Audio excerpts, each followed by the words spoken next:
La rassegna è proprio Scenari di carta, è questa manifestazione, questo contenitore ed è una rassegna rivolta alle famiglie, ad un pubblico di genitori, di bambini ed è rivolta a tutti coloro che in particolar modo amano il teatro, ma il teatro per ragazzi, quindi questa fascia.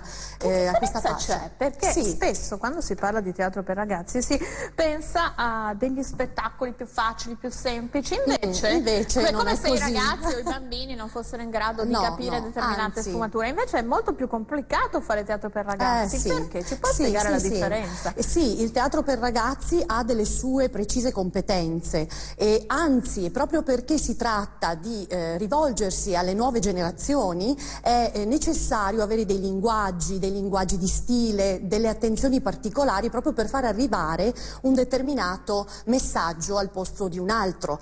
Quindi il teatro per ragazzi si pensa, no? È leggero, non sempre, si affrontano anche temi molto importanti come può essere l'accoglienza dello straniero, come può essere l'ecologia, ci possono essere varissimi temi, però con un'attenzione particolare, quindi un'attenzione anche educativa, non che il teatro non lo faccia in generale, però la sua la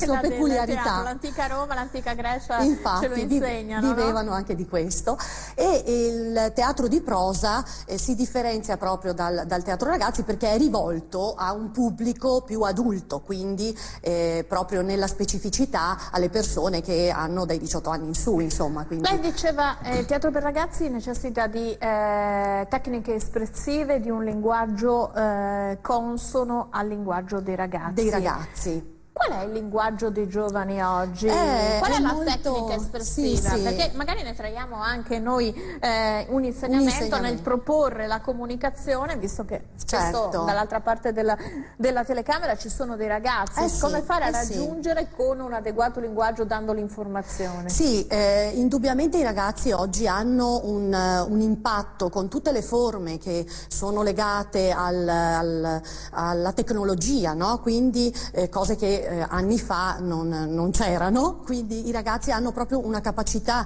veloce nell'immagazzinare le nozioni. Sì, e anche sono molto legati all'immagine, pertanto anche tutto quello che passa tramite anche materiali poveri, tutto è passabile tramite le immagini. Viviamo in un mondo molto intriso di immagine.